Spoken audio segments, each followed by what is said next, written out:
Moving on to our next session, combination therapy in diabetes. I'd like to invite our speaker, Dr. P.K. Jabbar, Professor and HOD of Endocrinology in Trivandrum Medical College, also Director and CEO of the Indian Institute of Diabetes.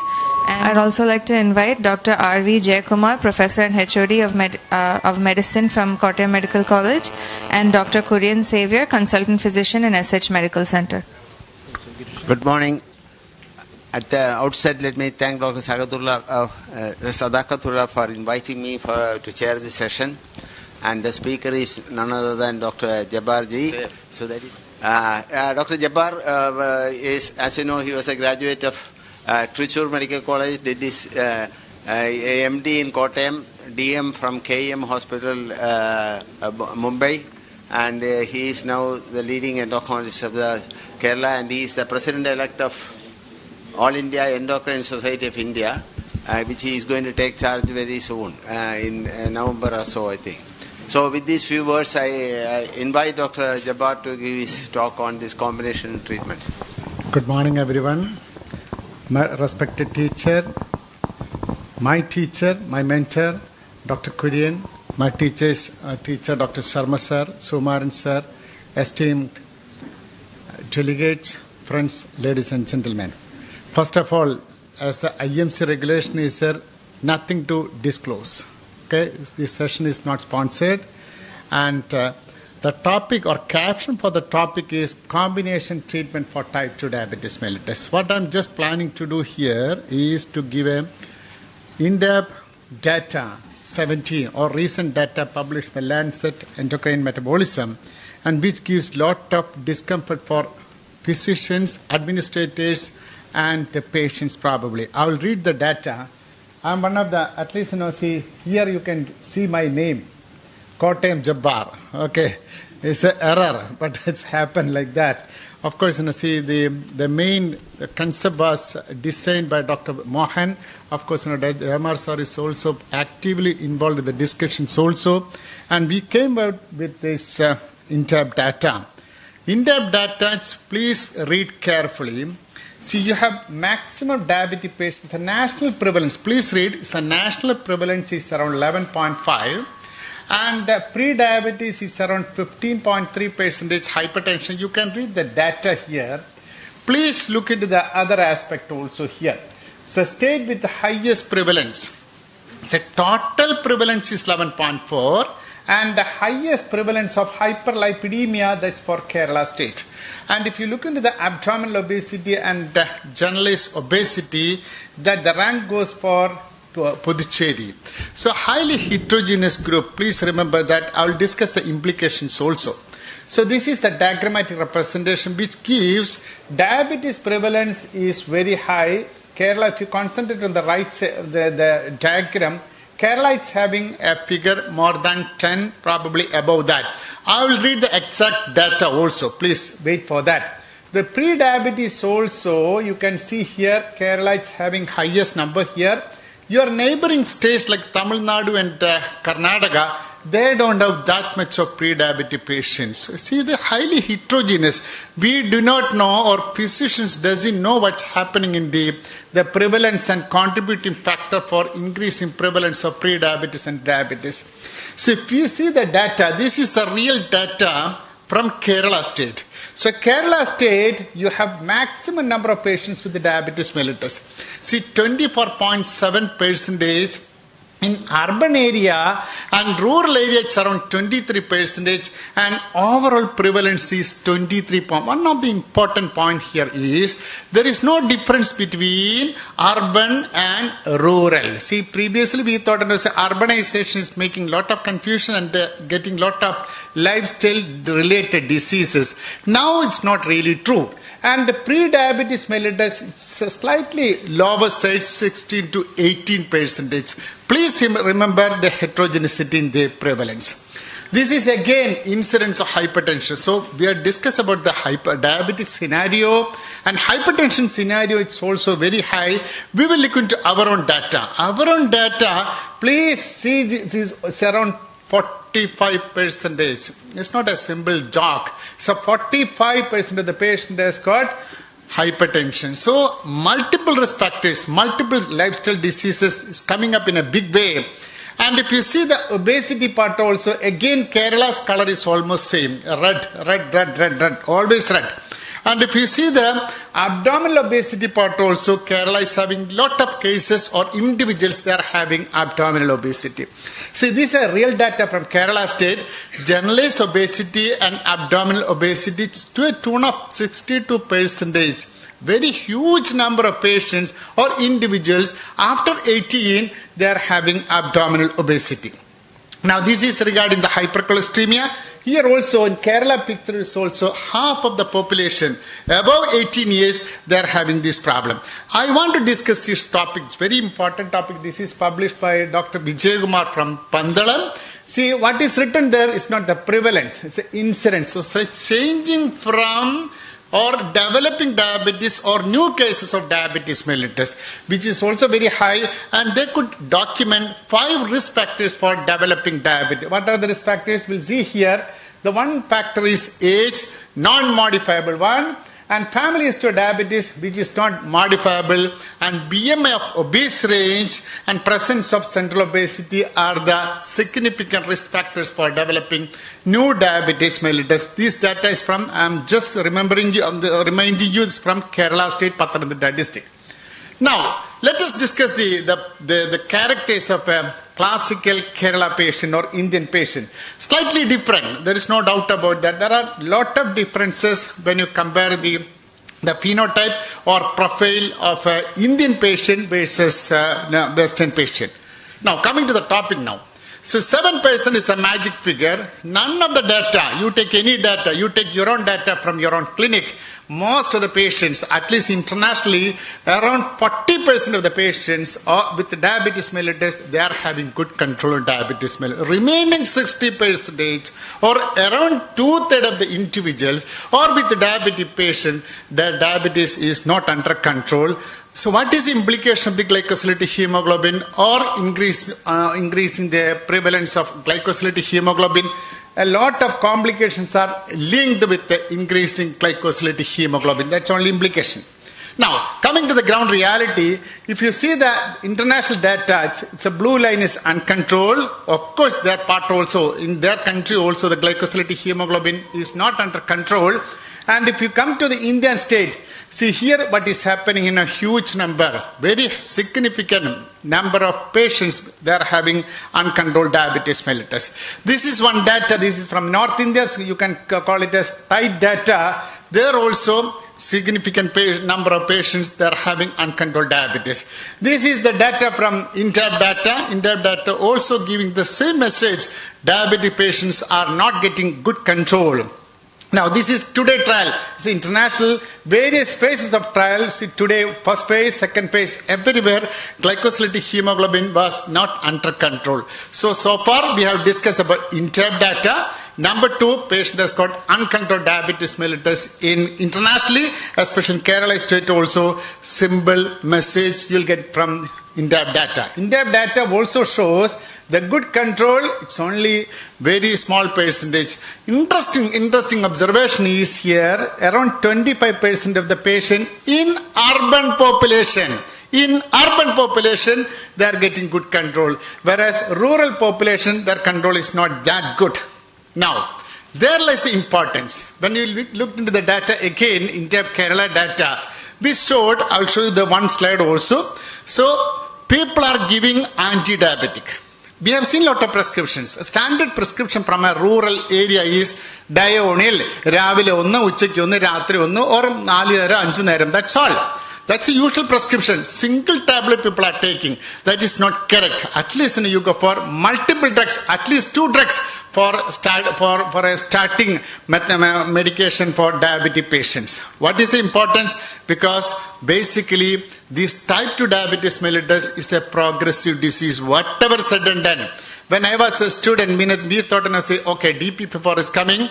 Now you can reduce the progression of or the speed of progression. Whatever, nothing is happening. See, even now, diabetes is a progressive disease because of multiple risk factors or pathophysiological changes that are happening here.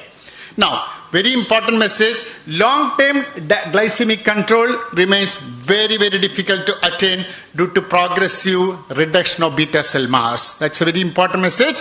And this is a conventional approach. When I was a student at Tricur Medical College, we used to go for lifestyle medication for 3 months and metformin for 3 months, dionyl for 3 months, something like that. Oh, it's a traditional approach. The problem with the traditional approach is you are maintaining or you are in uncontrolled phase of diabetes mellitus for a long time. So at least, say 3 to 4 years getting elapsed with this conventional treatment, which is not acceptable. And we have another paper, very interesting paper, we showed the diabetic aging study. So what is the meaning of legacy effect? Legacy effect means you try to get a good control of diabetes mellitus. How long? Is it for 10 years? By MD days it was 10 days and DM days it was 5 and subsequently we reduced to 2 years. But this diabetic aging study shows the first year of your diabetes mellitus, which is very, very important to get a legacy effect. So ultimately, if you get uncontrolled diabetes mellitus in the early phase of diabetes mellitus, you are not getting that good the metabolic milieu and you are likely to go for multiple complications. That's a message. So if you go for conventional treatment like non-pharmacotherapy, metformin, dionyl, something and eventually you are spending a lot of time with uncontrolled diabetes. So it's probably very, very important to maintain good glycemic control in the initial phases. When we looked into our data, these are data from India data, Kerala data, we showed most of the patients, at least 40% of the patients, they're taking dionyl. Only dionyl for the management of diabetes. You may be wondering that. It's true. This is the data household. We went to their house and we got the data. 1 tablet of dionyl or 2 tablets of dionyl, no metformin, no non-pharmacotherapy, no other drugs. These are the ground reality. Now, coming to the data, other data shows, UKPDS data, whatever said and done, UKPDS showed if you are giving single molecule or probably multiple drug also, you can see here the failure rate after 2 years. This is from the UKPDS data. This is from ADOPT data from Khan et al. Published in NEGM, which also showed after 1 year, the glycemic control becoming bad and eventually they will go for complications. No, it's very important. You go for aggressive management of diabetes mellitus in the initial phases. You go for non-pharmacotherapy or you go for some other molecule. See, your aim is to get good glycemic control. Very important.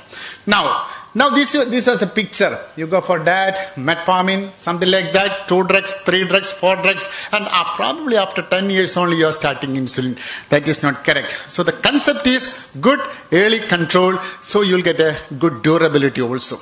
There lies the importance of combination treatment. Combination treatment, I can stop here. Any combination is possible. See, certain drugs are not contraindicated, certain drugs are not, goes hand in hand, nothing like that. You can go for any combination. You can go for metformin, you can go for DPP drugs, you can go for insulin, you can go for pioglitazone, you can go for SGL2, any molecule for that matter is acceptable because that will address most of the pathophysiological changes. I still remember Jabbar sir was discussing a slide. Microbiota and diabetes also. Now it's a big topic, microbiota and diabetes. So people are giving multiple drugs to reduce or to address all these pathophysiological changes. That's the importance of combining multiple drugs. So early initiation of combination treatment. Is it supported? Yes, we have supportive evidence also. You have evidence-based medicine also. There are sufficient data, solid data available in the literature for starting combination treatment. One of the studies, initial study. I'm not discussing in the detail. What is shown here is a multinational study which showed the failure rate was significantly reduced in terms of fasting blood sugar and postprandial blood sugar. Everything was reduced if you go for combination. This data they were using vildagliptin and metformin, and adverse effects also significantly reduced with the combination of molecule. So the motto is just go for combination treatment. You have another data verified data. There also they were using vildagliptin and metformin. They could document durability, beautiful durability for a long time, legacy effect, everything they could document. So it seems verified trade is a good study for giving combination of molecule. Combination in this study, verified study, was Sibilda plus metformin. So key finding you can see, number of patients with good control, more than 5 years, it was good, and time before intensification. Again, see, everything put together, this seems to be a very encouraging data. You can go for combination and you'll get good glycemic control, and eventually that will translate into glycemic durability also. Now coming to the other combination. Other combination, you have lot of molecules available here. You have SGL2 molecule plus DPP4 molecule. All these drugs has got combination or multiple effects in multiple levels, and the glycemic efficiency is good and durability is also good. Now, so if you go for combination of DPP4 and SGL2, see what's happening here. See these gliptins or DPP4, that will affects 1, 2, 3, like that, 6 out of 8 pathophysiological changes of diabetes mellitus. And if you combine this SGL2 acts in this area, this part also, so eventual reduction is good. And so then they will ask you, say, how to start? Is it SGL2 first or DPP4? There is no significant difference at all. Either way you can give, and the glycosylated hemoglobin reduction was not very clinically significant also.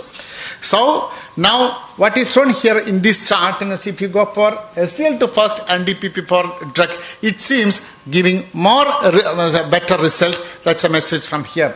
And this type of combination you can go for any patient, maybe a PROF treatment case, and if the patient has got failure to other drugs also you can combine, and if the patient is showing evidence of drug failure or secondary drug failure, there also you can give.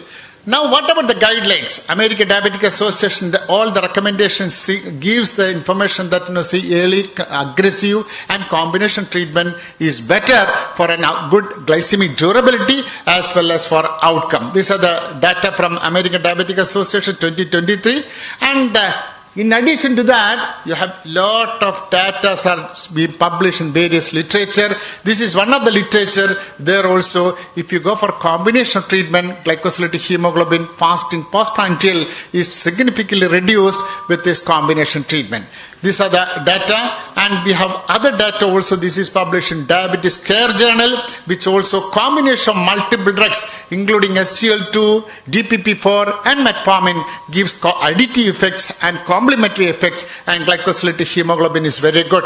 So these are multiple benefits if you combine all these 3 drugs. And combination of drugs will address most of the pathophysiological changes. If you are giving 3 drugs, SGL2, DPP4 and metformin, that will address the most of the, or 7 out of 8 the omnious octet of pathophysiological diabetes.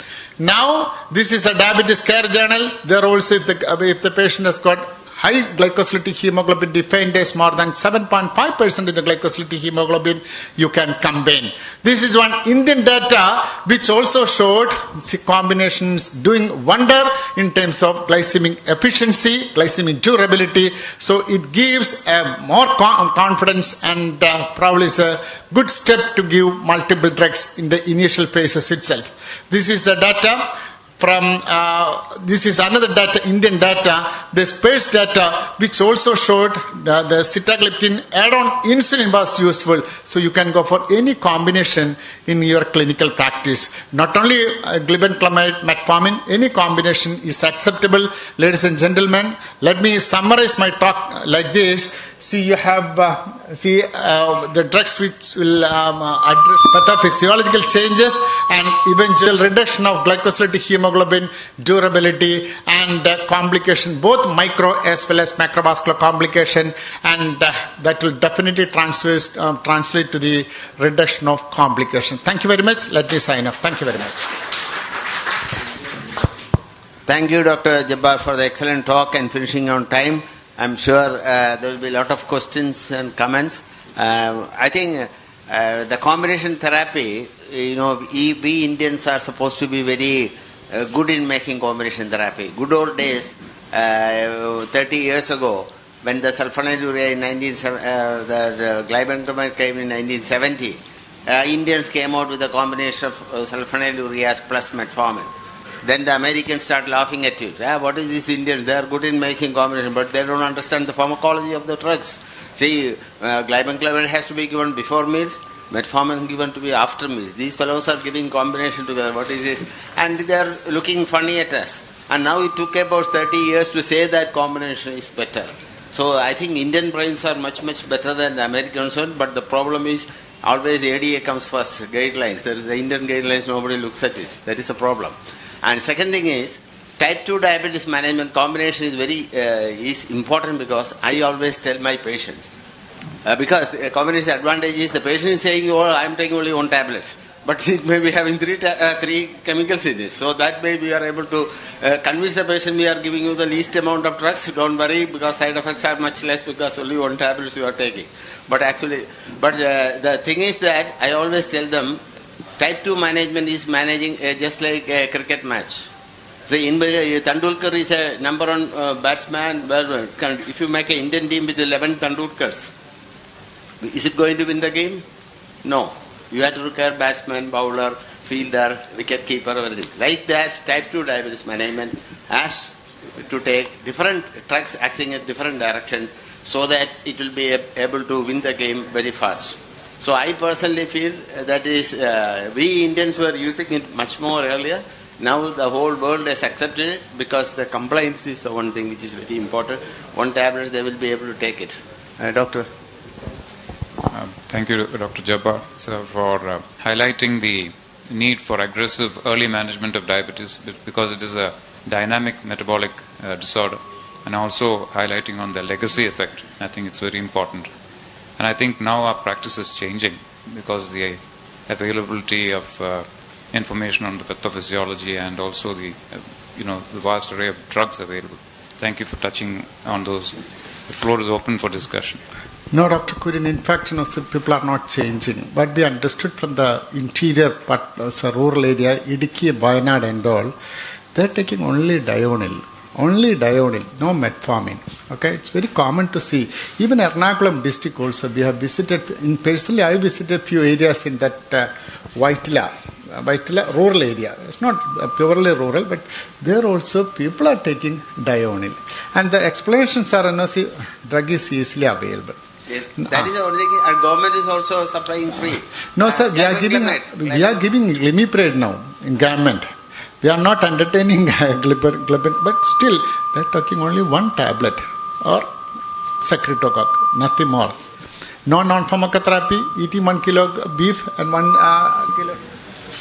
That's not changing. That's a scenario of all districts. Trivandrum also same, sir. Same. People are taking only one tablet. And we have probably, sir might have seen a lot of prescription, only secretococ. That is not good. And now, of course, I think teneligliptin era, people started using teneligliptin probably because of the cost factor. Now I think, tenli has gone, still people are taking only one tablet, one secretococ. Dr. Jabbar showed some papers saying that they are control is only 30% has got good control. That is all over the world, it's like that. So now we don't feel much sorry because if you try to make them better, you will land in level because the patients have their own vision and attitude. See, recently, the IAF, Indian Institute of Management, Ahmedabad conducted a course for doctors how to deal with their patients because nowadays finding doctors getting so much abuse everywhere. So they conduct a course, and there is one pediatrician MD fellow who has finished his course and then joined MBA and then he's another faculty of law. So what advice he gave is that, see, if you are treating a short illness like pneumonia or a COVID or anything, whatever you tell the patient follow, it is only 10 days or 15 days treatment, patient will become better, he will be happy to go. But those doctors who are treating chronic disease like diabetes, hypertension, cholesterol, you go on preaching them, they don't like, they go to the social media, find out information, all the side effects and the wrong things. And they will come and ask you, and if you go and advise, you must keep your hemoglobin at less than 7 and all those things, you land in a long trouble. So what that doctor advises, that faculty advices that when the patient comes and talks to you, you must feel his pulse, what he wants, what type of treatment he wants. He doesn't want insulin, okay. You play accordingly. I'm not saying it is. That's true. What he said is, at the end of the day, you must feel the pulse of the patient, what he wants and all. Then you play like this. Don't try to teach him scientifically and don't make him very tight control and prevent him. See, what he wants, you do it. So then he will be in you will be in his good books. See, no, I am facing this now. Say, I advise some people about this is very bad. See, your cholesterol and what is happening and all. They went and complained, this fellow is firing me. Even my daddy has never fired me like this. That is attitude. So the main thing is, you feel the pulse of the patient and feel so you will be a very popular doctor. Then, what he wants, he does not want insulin, then you address, then you can finally last say, if you take insulin, that will be a little more better, just very politely said, but whatever his need is required, you worry. That is the main thing. That's true. See, in practice. See, this is the advice is for doctors how to be successful doctors in the society.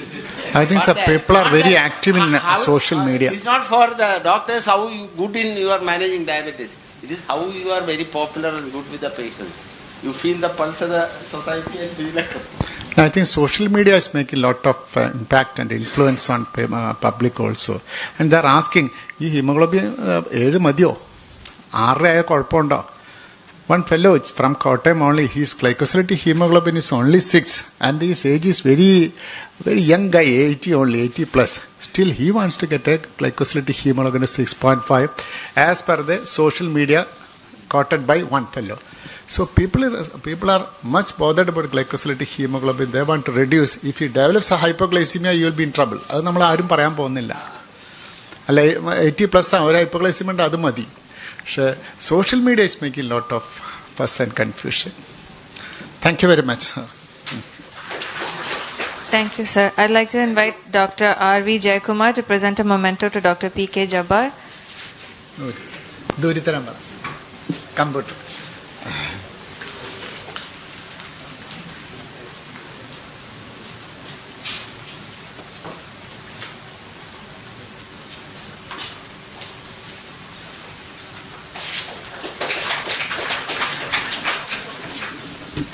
I'd like to invite Dr. C.P. Joy, Senior Physician, to present a memento to Dr. R.V. Jayakumar, and Dr. N. Sunil to present a memento to Dr. Kurian Xavier.